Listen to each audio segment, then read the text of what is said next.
What's up, y'all? It's 10 at 3 time at Tennessee. How are you? Hope you're doing well here on this Wednesday, February the 4th, 2026 here in Knoxville, Tennessee. Got Lord of the Streams Tom Barclay back after a couple of days hiatus.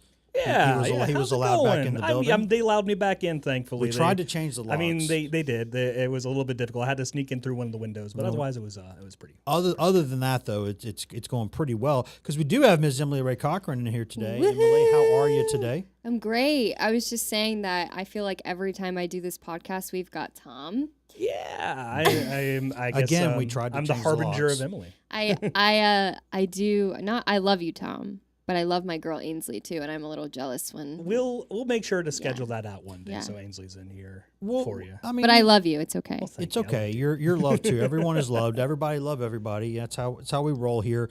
I'll tell you though, Chris Beard may not love the officials. We're going to talk about that obviously later. Tennessee picked up an 84-66 win over the Rebel Black Bears of Ole Miss last night. The Admiral Akbars. If you go back far enough, you know what I'm talking about. That was a big win for Tennessee and an interesting one for a lot of reasons. The Nate Ament show in the second half, especially, boy, he put on a show across the way there at Food City Center down there by the river. And we got a lot to discuss before that, though, because this news has come quick, but it's not permanent. So let's not get all excited yet, everybody. I'm trying not to get. I'm on the edge of my seat here. What's going on? Well, Joey Aguilar, Tennessee's quarterback, who you may have said former Tennessee quarterback, now maybe not so former Tennessee quarterback after all. He has gone into Knox Chancery Court and gotten approved a temporary restraining order that, at least temporarily, as the name says, keeps him eligible to play college football for what would be 15 days. 15 days, and so the hearing will be, we think, either Friday or next Friday, so we'll see if there's an injunction there or what's going on. There's a whole lot of legal mumbo-jumbo going on there. The bottom line here is that this is, and we'll talk about everything this could mean, right? We got a long time. We got an hour to sit here and parse over this, but I think for me anyways, the news here is that if the season started today, he would technically be eligible to play. Now, right now, I think, interestingly, he's not enrolled at the University of Tennessee, but he can be again in March. I did see some reports saying that he is enrolled. That he is actually enrolled? Okay. But I was seeing, I don't know when the drop deadline is, honestly. We've had a lot of stuff to do today. I have not gone in and looked into that. The last I saw was that he wasn't. Adam Sparks did say he is that actually he enrolled? has a source that, or a UT spokesperson confirmed with him that Okay. he has Adam, I trust Adam completely. If Adam reported that, you can take that to the bank, I think. So, yes, he is now enrolled, because if he hadn't been, he would have had to wait until the mini term, I believe in March, that a mini term starts where you can do that. So he is eligible to play right now. I guess he's eligible to go through winter workouts and all of that, pending what goes on here legally. And then, of course, this does not mean he is eligible for the season. It means he is at least, like, he can't be punished for being eligible right now. Like, Tennessee cannot be punished for having him do official team functions right now.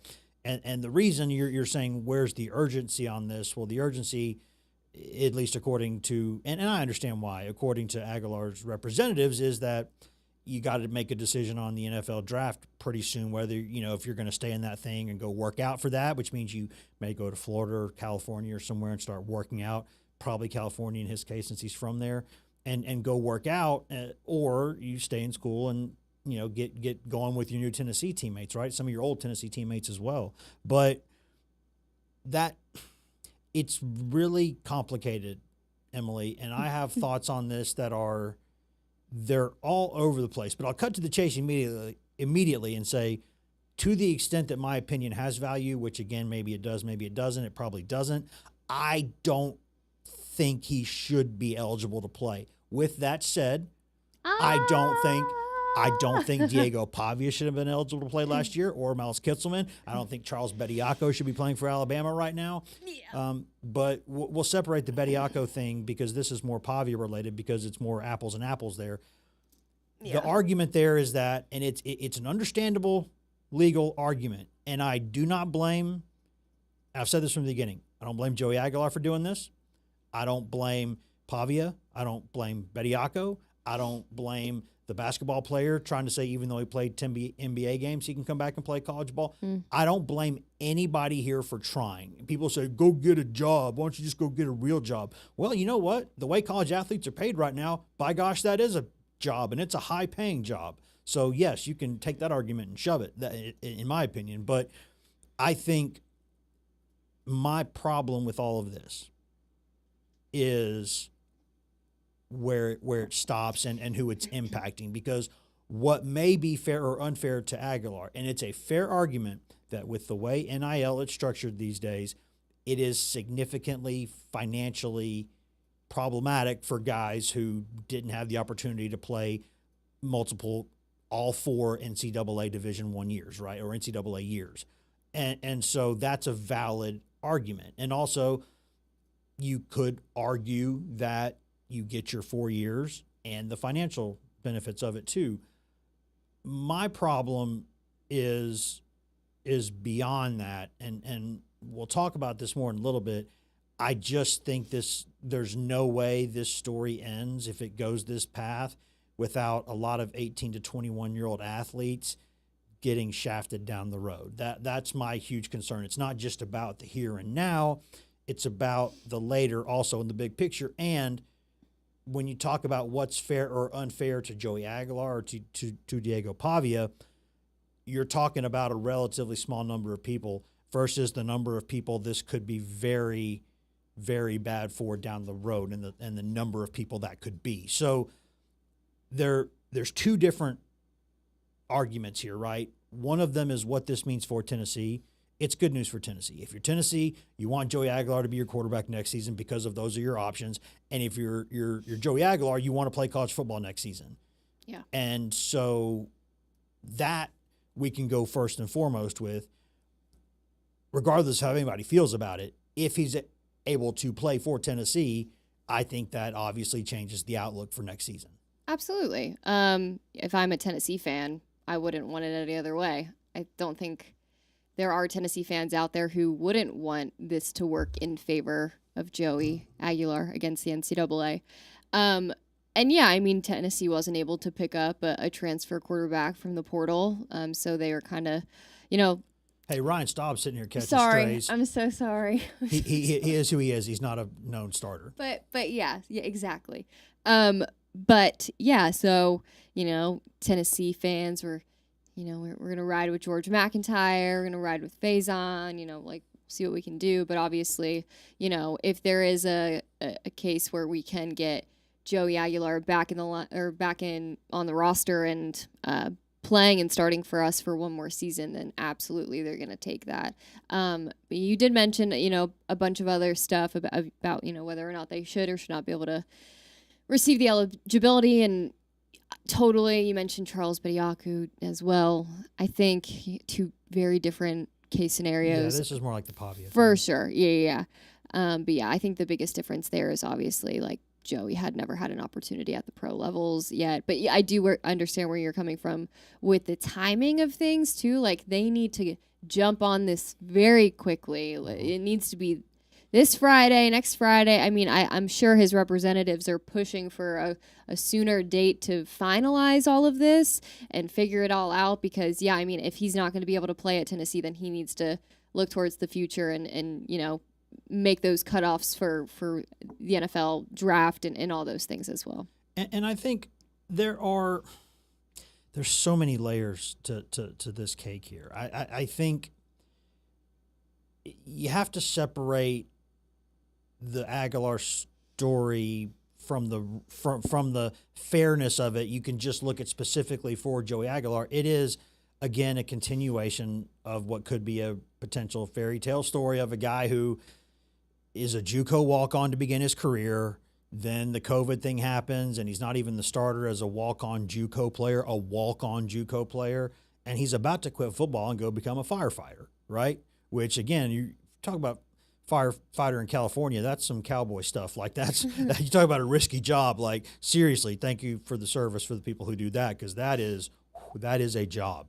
That is a job. But and so he ends up transfer, then he goes to a different JUCO, decides to keep playing football. He's riding the bus like an hour each way, basically, to play for this season, the train. And so, well, bus train, depending on where you are and what you call it, I know. Some people he was detailing cars, too. There Crazy. you go. I talked to Lydia, his mom, earlier this year, and it was a great story. family. It was a great story. Great Yes, family. yes. And 100%. I don't think anyone would anything bad for them. It's just a matter of this is there's different he's opinions played on this. 7 years of college football. So that all happens, and then he ends up being good enough that he gets to go to Appalachian State out of his second JUCO, but he's not a starter there. Then the starter gets hurt. He comes in or whatever, plays really well, gets the job, does really well, becomes a record-setting quarterback there, then transfers to UCLA where there's going to be an opening, and then all of a sudden after he goes through spring practice as the guy, they bring in Nico, and then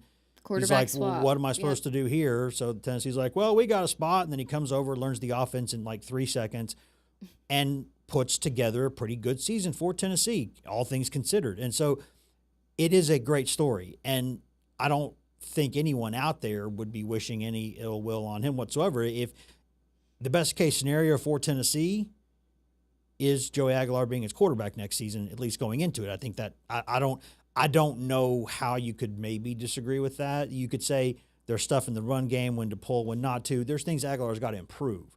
But the way Josh Heupel deals with quarterbacks, they usually do improve quite a bit. So that part I don't have any concerns about whatsoever.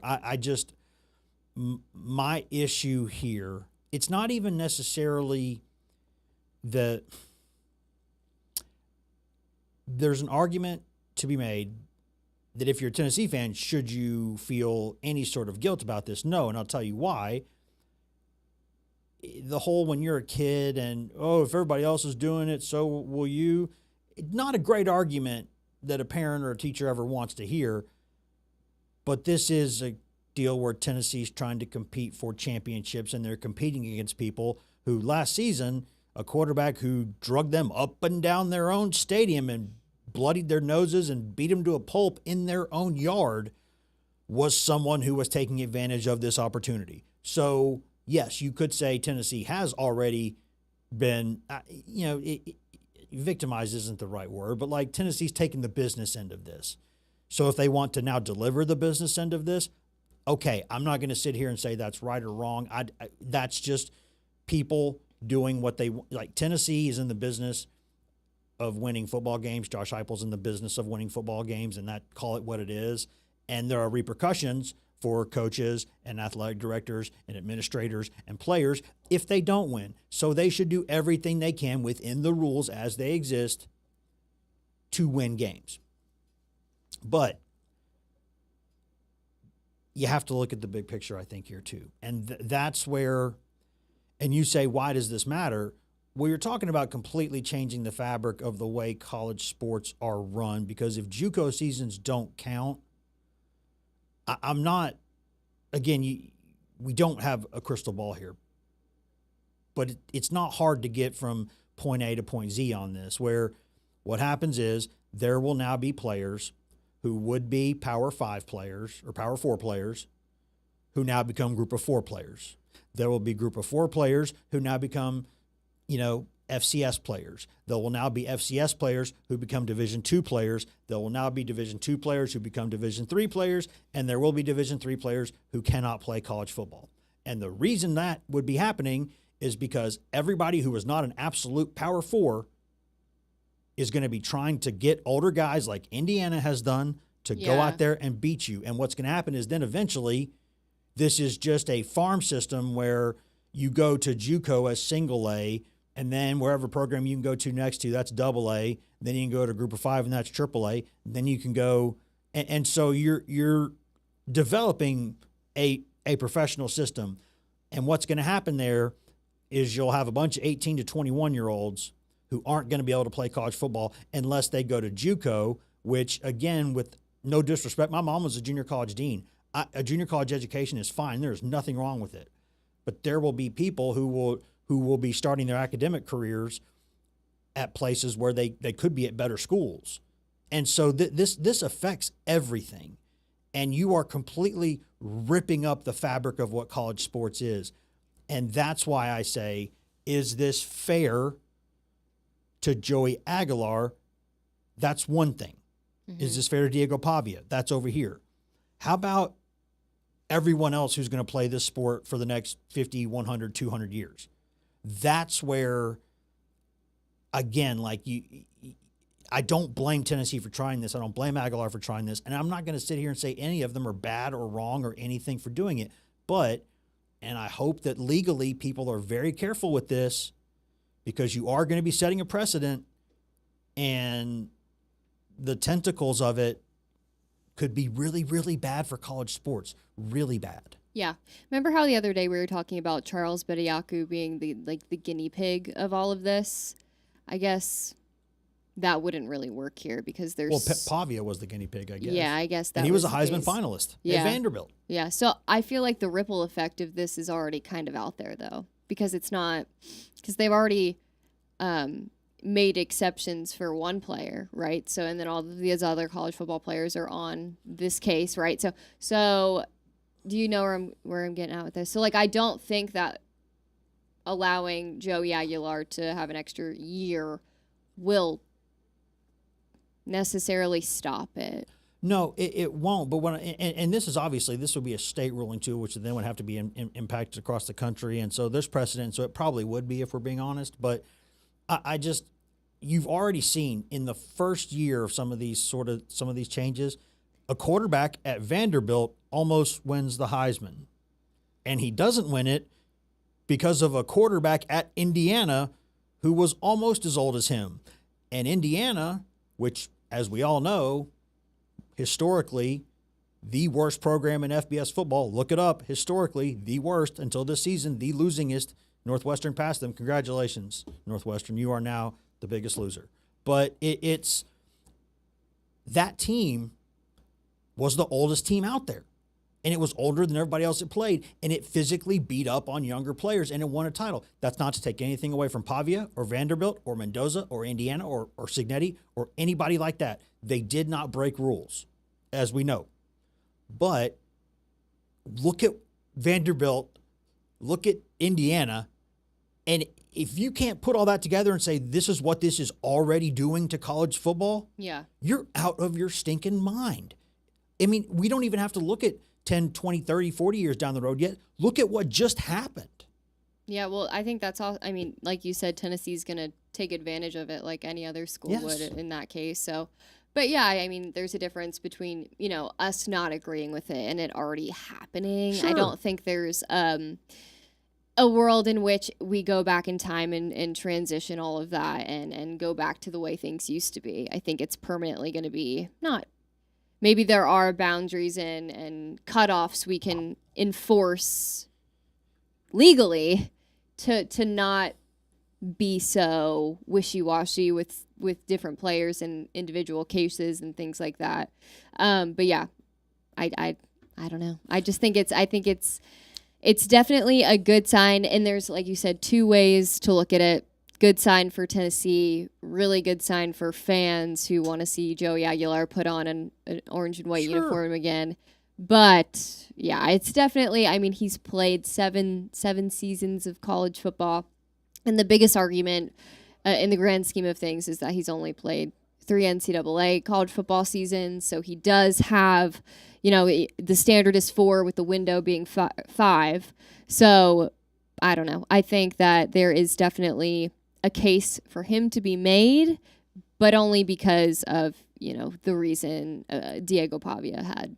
And I agree. And we're slightly overdue for a break now. Let's go ahead and get to that. But when we come back, I got a couple more things, and I'm sure Emily's got a couple more things, because this is not, we're not going to sit here and say this is a simple thing, because it's not. But fortunately, we don't have to squeeze the whole thing into 2 or 3 minutes. We got an hour to sit here and talk about it, and we will do that. But before we do that, we're going to continue that conversation in about 2 minutes. We're going to get to Secret Time right here on 10 at 3. Secret Time. Secret All right. Time. Secret Time. 2 minutes of Secret Time. Yeah, it's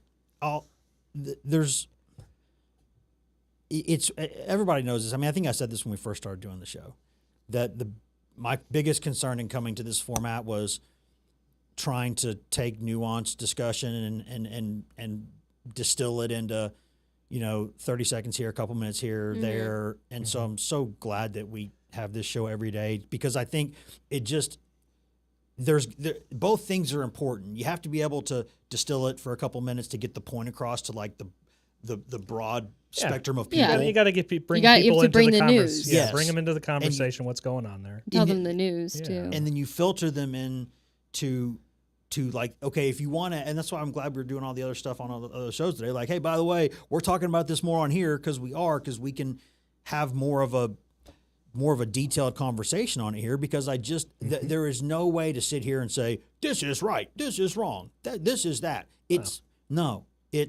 There is zero pure black or white in this. This whole thing is a shade of gray. It's just which, you know what I'm talking about? Yeah, but we're watching the what do you call it, the sausage getting made in the process right now, right? It's a changing landscape, which is not the best way to enjoy the sausage, if I'm being honest. but it is. There's it Holler is Farms in my family. You don't want to see it. It really is fascinating to see all this kind of shaking out right now. It's weird. About 30 seconds. Because you think some of these discussions should be had, and you think of them in like dark, smoky rooms and stuff. I'm like, no, we're just doing this all in the open. We're just airing all this laundry out. Everybody can see this, For sure. All right, we are about 10 away. How now, brown cow? I always wanted to say that. Hello, brown cow. Hello, brown cow. Welcome back to 10 at 3. Wes Rucker here alongside Emily Ray Cochran and Tom Barclay here on a lovely, lovely Wednesday, February the 4th, 2026. I say lovely, it's really pretty nasty. Today is not as It's a lot warmer. Yeah, it's warmer. That is the lovely part of it, but it is kind of going to be nasty and gross out. Yeah, it is. And it's particularly nasty and gross when right now, just a couple miles away there at my house, there's I got the local you got a plumbing company and got a local utilities board sitting there arguing over whose fault it is that things have gone wrong out there. I'm like, okay, y'all sit and talk about, y'all figure this out, because I know who's not at fault here. Hopefully the sewage is not spilling out into the streets. No, I wouldn't Nothing go like that far. It's just a really old house and pipes connecting, and did they put them into the thing where they're supposed? And I'm like, I don't know who's at fault here. I know who's not. That's not us. Okay, y'all figure this out, because we didn't do it. Y'all did this. So we're figuring all that out right now, and we have great relationships with all of them. I'm not going to throw anybody under the bus. I didn't even mention any of the names. See, look how polite I am. Just don't mention where you're from. Yeah, there you go. It'll be easy to tell. Yeah, pretty. You can probably get to 2 + 2 on that one. But here's what we're talking about with all this Aguilar stuff, and it reminds me of like anytime I put on like either a movie or a game, and my son, who's 4, is sitting there with me, first thing he almost always says is, wait, who's the bad guy and who's the good guy? So if we're watching a movie, he wants to know who's the bad guy and who's the good guy. And if it's a game, wait, Daddy, who's the good guys, who's the bad guys? So like he knows which team he wants to see do well, right? Mm-hmm. And so that's how we get older, and we still sort of think the same way. The problem is that just doesn't work in some cases. Like this is not, in this whole college eligibility, what even are college sports anymore, I don't know if there's a crystal clear bad actor in this. I will say that the closest thing to it historically is the NCAA for being obstinate for years and stubborn for years and selfish and greedy for years, and opening up all of these, not putting a lid on this when it would have been a reasonable thing to do and everybody would have been okay with it. Even if it just kicked the can, it would have kicked it a little bit. So here we are now having all these issues. And it's not, it really isn't simple. Like, it's not to sit here and say that what is happening here, like Aguilar, not the bad guy. Pavia, not the bad guy. I wouldn't say. Tennessee, Vandy, not the bad guy. Even to a certain extent, the NCAA, not the bad guy. The problem is that it's a bad situation. And it's a messy one. And it's why I think and I hope, I mean, in case you've, seen, unless you're living under a rock, let's just say things with the government at every level right now, a little dicey. A little dicey. They got some big fish they're trying to fry right now, all right? And there's a lot of, this is not the program for that conversation. I'm only saying that to say that I think they may have bigger priorities at the moment than college athletics, right? I would think that we all could mostly agree on that. No matter you're this side, you're middle, wherever you are. It's messy out there, right? We can all agree on that point. And so it is not, and maybe right now I would still say still should not be the top priority when there's other things going on in the world that are far more important and far more serious. This is, however, a big business. This is, however, a big form of entertainment in the country. It is something that eventually does need to get sorted. And I wish, like I do all the time, sometimes, not all the time, sometimes, don't you ever want to be like, why don't y'all just listen to me? I got an idea. No. You never do that, ever. No. I sit 5 feet from you every day. You should really be telling the truth here. I do. Everybody does it, is what I'm saying. Oh, where are you going? I have ideas, and I wish that you got to call up the people would NCAA. think about these. Oh, they don't love my calls. Neither does Josh Heupel. Nobody does. All right, and fair enough. Just go to a flat 5 years across the board. Yeah, flat 5 years. Most including kids, JUCO. Yes. When you enroll in a college class, it starts a 5-season clock. Bam, right there. Mm-hmm. And the only exceptions, there will be an independent, like arbitrary sport board for medical exceptions. And that can be physical. It can be mental. It could be mental health absolutely matters. Yeah. I put all that into it. There needs to be, when you start college, I don't care where you start it. I don't care where you start it. You've got 5 seasons. Because most kids, as far as I can tell, more spend 5 years in college than 4 years now. That's sure what seems to be the case. Yeah, because like a graduate degree. Whatever. Yeah, or even just for undergrad, a lot of people are not more taking 5 years now, right? They work a job while they're doing it, right? So they don't have to do 16, 17 hours a semester, whatever it is. They'll do 9, but then they 1, have 12, to fulfill the 5 years, or they'll change majors, or whatever. But I think once you start 5 years. There have to be X amount of hours accumulated by the end of every year to continue. But this takes away who do you redshirt, who do you not, takes that out of it. So you're not, nobody's saying, I've played 3 or 4 games now. I don't want to play any more this season. I want to redshirt and then I want to transfer. Takes that out of the equation. You get 5 seasons. Unless you have a serious medical condition that's like 9+ months in length. And to take this out of everybody's hands, and I know people don't love the word committee. I get it. All right, I get it. But a committee of a few former college administrators, if any, but medical doctors who can look at documents and say, yes, this knee injury gives you a red shirt. It was serious enough. Or no, let's do these scans. Show me the scans. No, this doesn't count.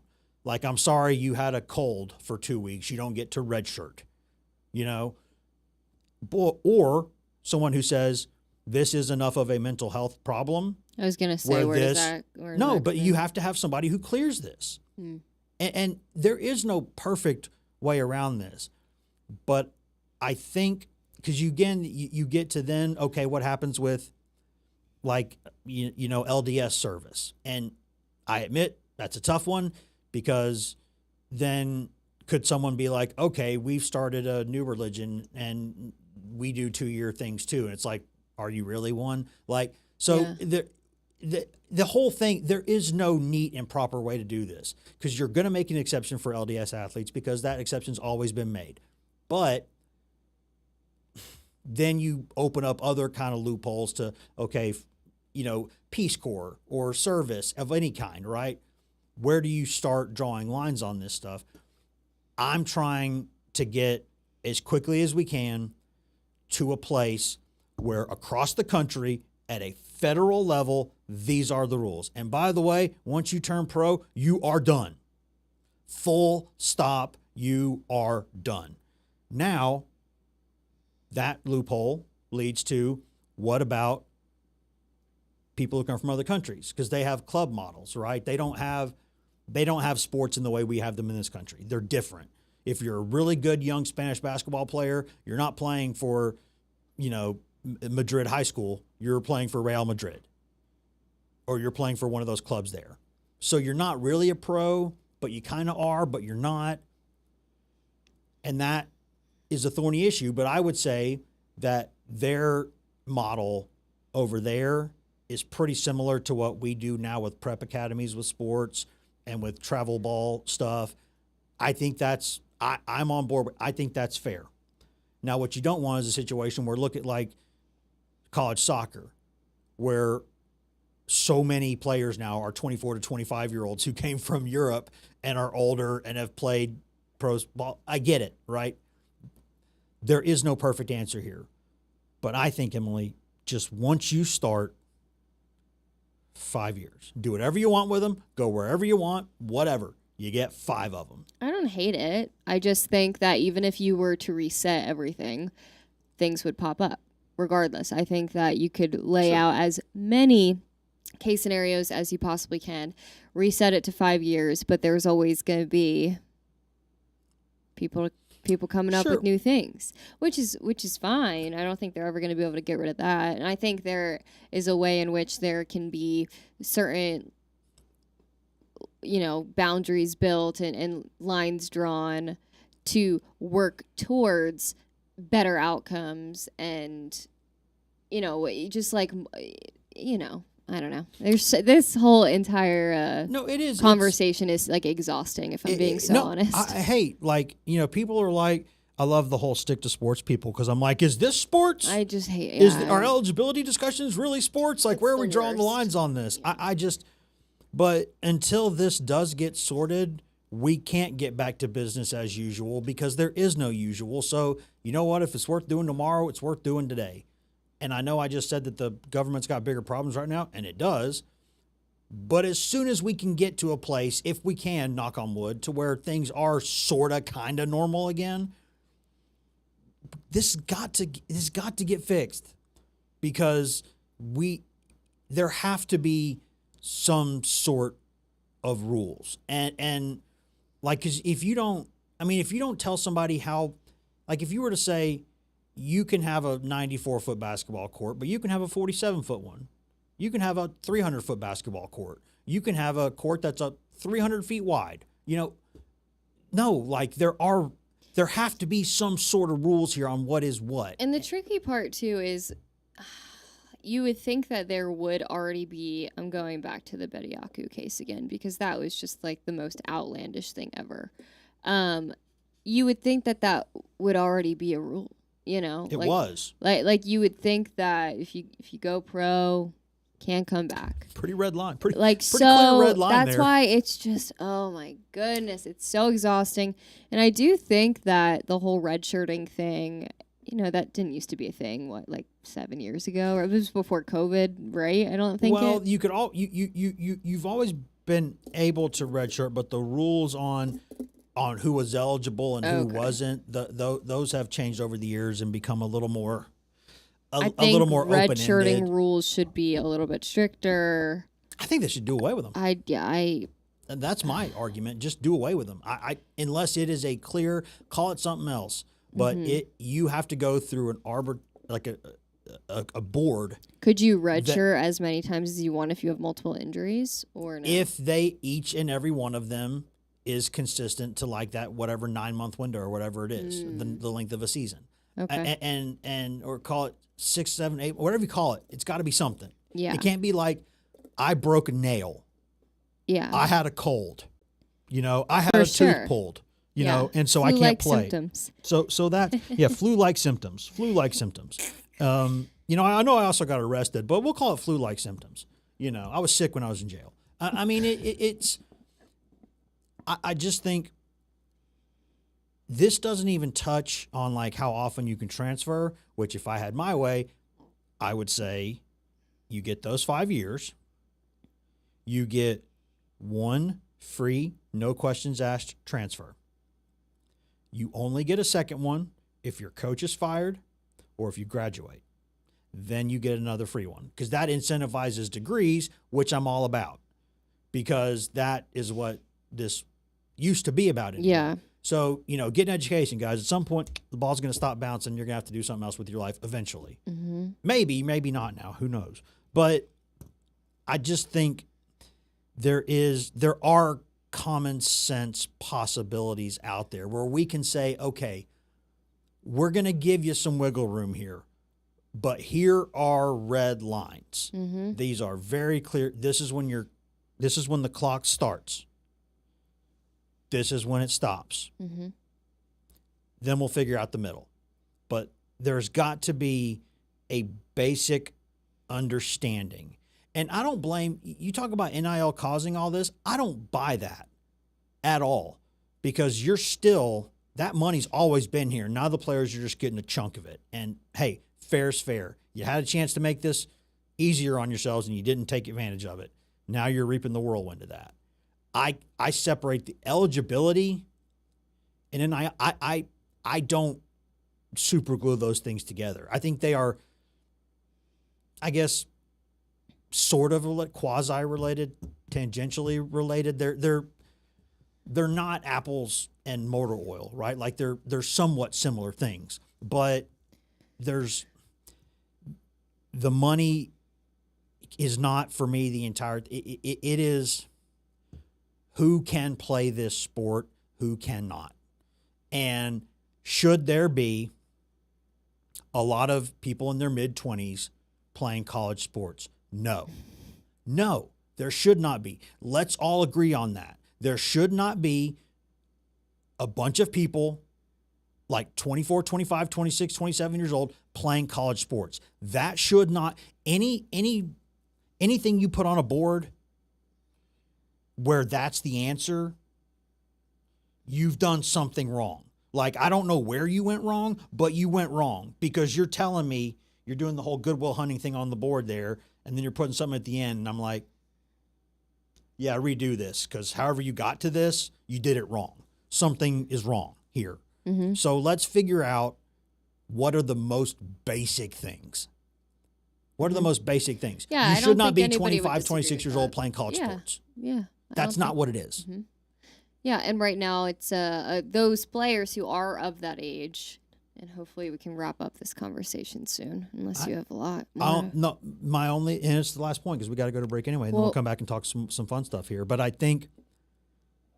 Wait, let me make mine first. Please do. So I think what you were saying about the age, right? Like the people, the players who are that age right now are the same players who are looking at other people reaping the benefits of these situations. Absolutely. So maybe if we get to a certain point where we have the red lines and we have, the grandfather the basic orders in place, then we can get to a place where, those players are so old they don't even think about it anymore, So I think it honestly just will take time. Like, it's not going to be something that is just as much as we all want it to happen very quickly and we want things to change very fast. I feel like there are so many cases right now with players who are trying to, gain extra eligibility that I don't know how fast those red lines could be established. But I don't think any of the points you're making right now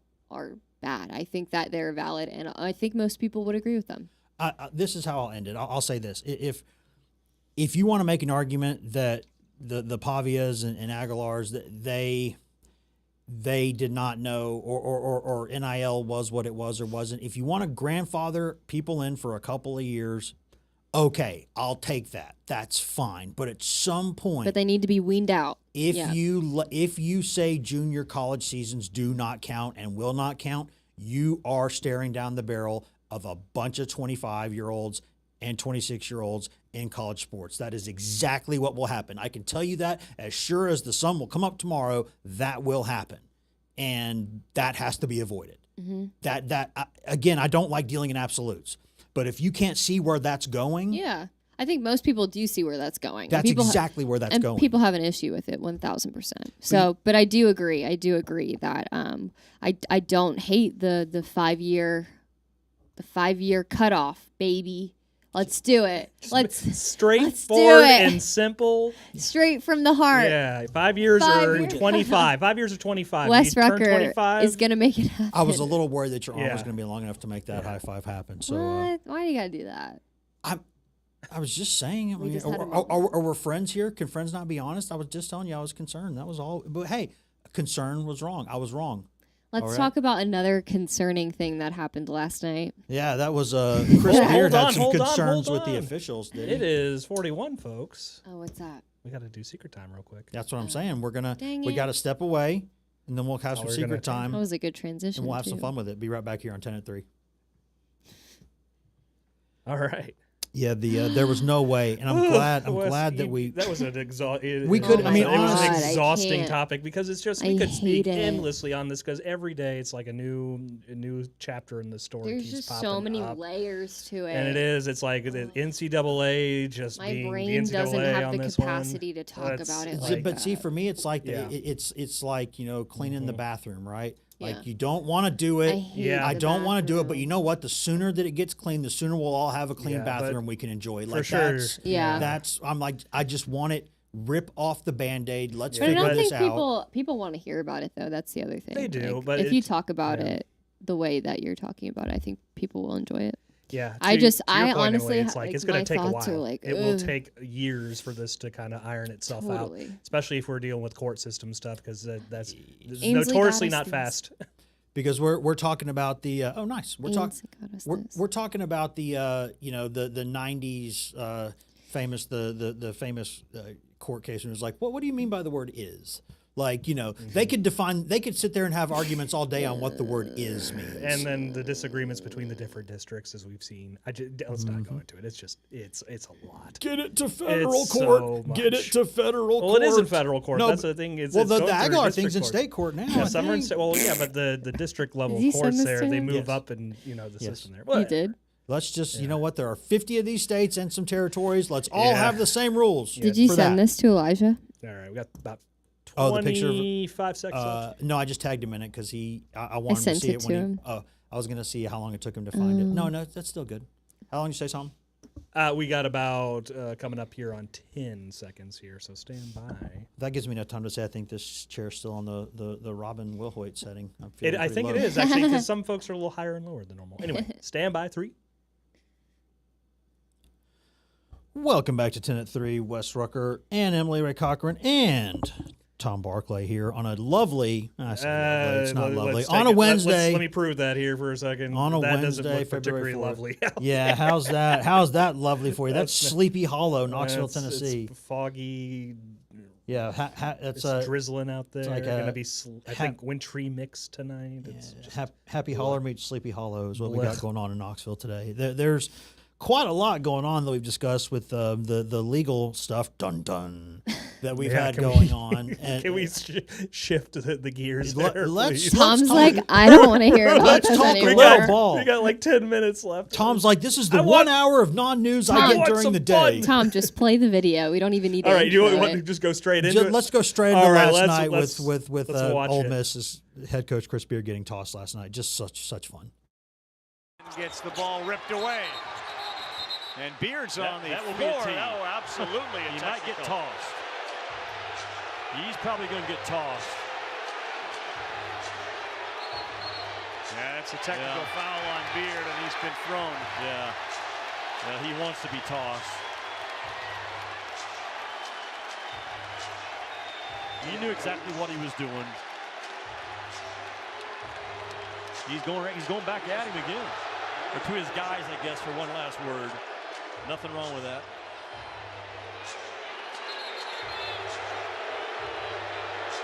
Got his last word into his guys, and then he'll go to the locker room. Well, they played very hard in this game, and it was. And that courtesy to our friends at ESPN. That was the video from last night where Ole Miss coach Chris Beard rather hilariously got himself thrown out of a game. I will say this: I am all for a good, fun, proper ejection. I love it, and there's like the performative aspect of it that I love. And this goes back to like old school baseball managers, Bobby Cox before him, the long line of managers in the old school who did that. Now Tony Vitello does that. We've seen Calipari in basketball does this. Bob Knight. We've seen guys over the years do this.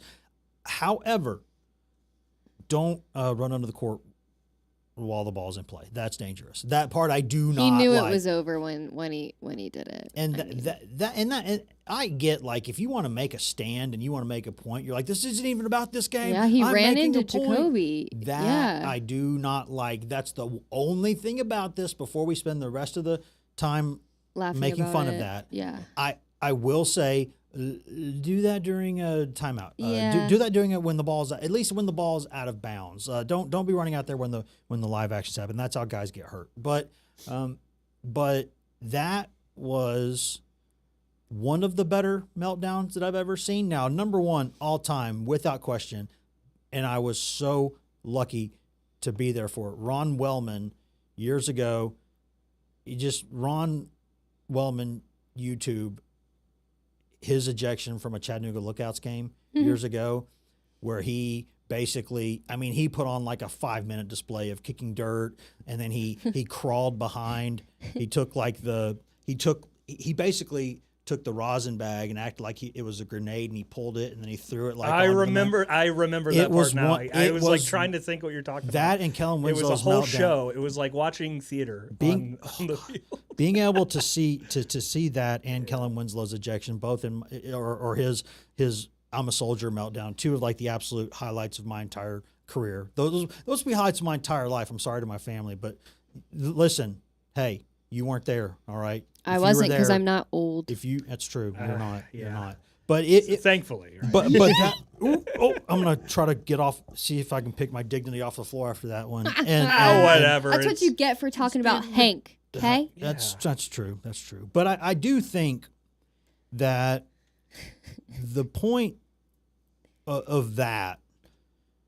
And again, Beard said this after the game. He said, listen, if you go back and do your homework 30 years ago when Rick Barnes was at Clemson, he was doing the same thing, kind of standing up for his program, and I didn't feel like we were getting a fair whistle. And I feel like our officials are really good, but I think sometimes we're Ole Miss, and so we don't get, respect that others do. And I would say Ole Miss was shooting a lot of threes early last night, and that's a big part of that. But and that was a hard game to officiate. And also Ole Miss had 3 fouls that were very, very hard.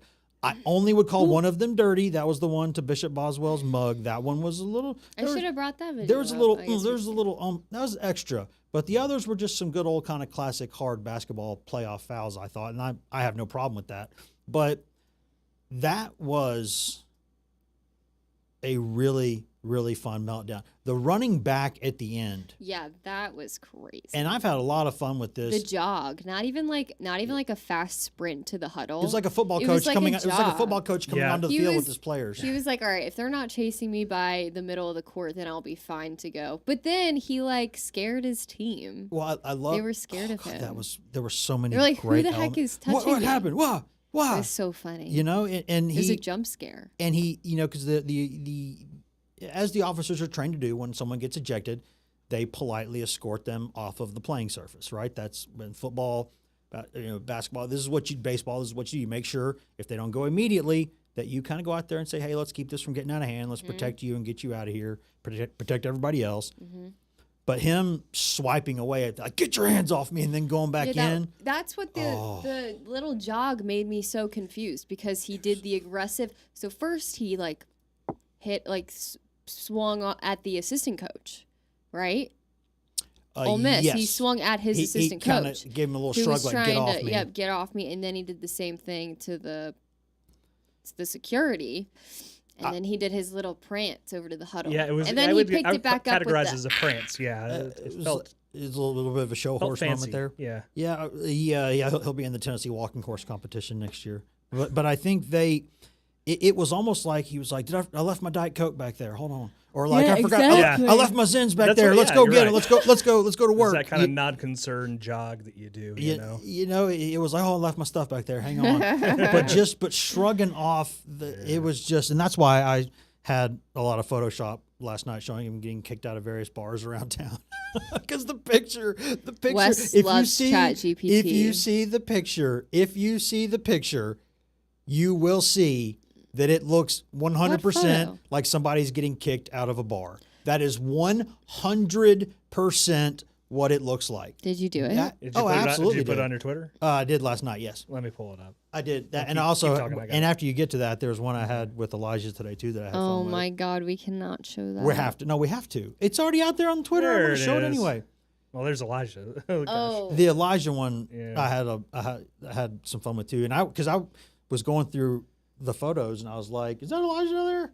Yeah, here we go. You got to show it in the sequence. no, you have to show the sequence. Yes, All right, here we okay, go. so Start there he is here. in the Hold on. background. Hold on. Let me pull it up. And here. just so you guys know, he's shooting games for TV. We're Yes. shooting So the there- games This is for his TV. posture This is the way Elijah sits in his chair every single game. in your Yes. life. And he's a pro. 'Cause he's he trying still to get the gets best angle here. Yeah. He You don't still want to gets just. the highlights, Yeah. even though. But he's still like, I'm chilling. So He's let's go to the chilling. next. We got to zoom on that. Yeah, you're so like, there okay, you go. just so you're sure. And that's then Elijah. finally we end with that, Yeah.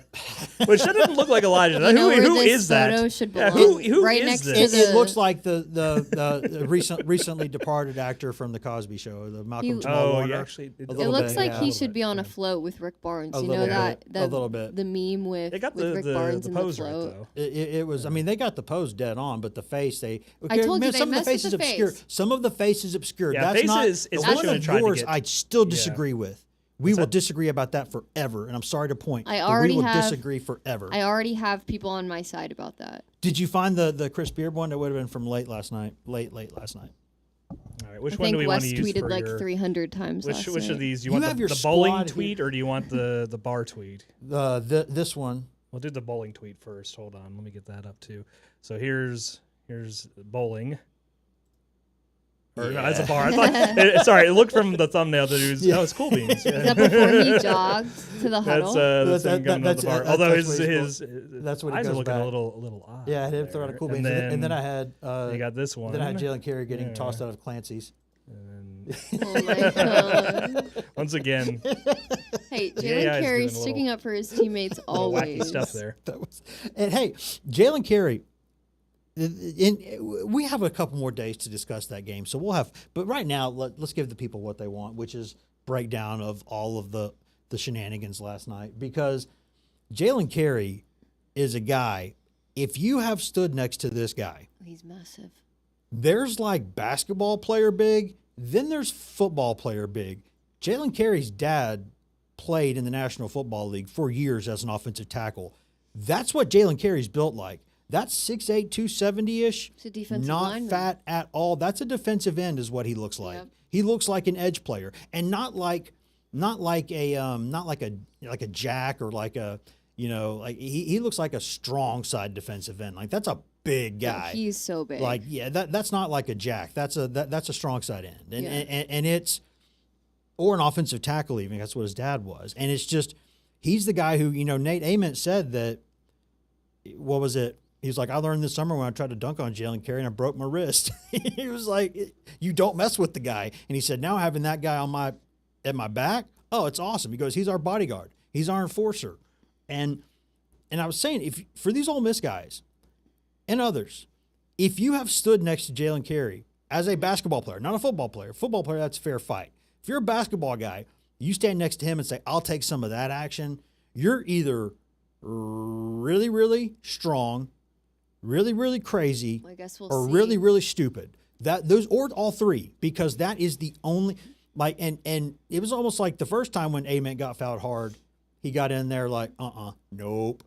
And against Kentucky, when somebody, when Otega Oweh slapped at Ament, he was like, you can talk to me, don't touch my guy. And then last night when Boswell took that shot to the face, Carey turned around and was like, okay, now that's it.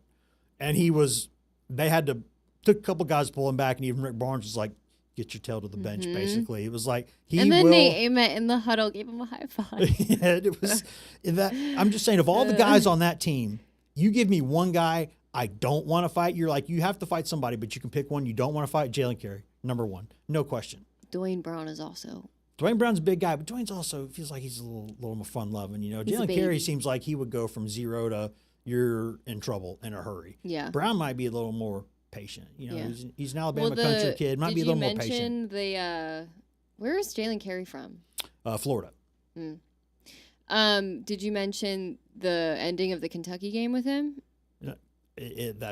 That's probably what we could see. That's when this Otega Saturday. Oweh, and we're going to see that. And we got 2 more days to discuss that because we're about out of time today. But that's a showdown coming up on Saturday, and we're going. We'll be there. We'll be rolling the big rig up there. So we got 2 more days to preview that though, and gosh knows what's going to happen legally between now and then. So we will see. We'll discuss that. We'll discuss a lot more basketball. Obviously, Lady Vols got some huge games coming up too, including a big one this weekend. So we got that to talk about. We got the men. We got all kinds of stuff to talk about. But right now, I think. Unfortunately for y'all, or fortunately for y'all, depending on how you're feeling today, you don't have to have us for 23 more hours in your life. So thanks for watching. Thanks for listening. Thanks to Emily for being here. Thanks to Tom, as always. Most importantly, thanks y'all for watching and listening. We will see you in 23 hours. Bye.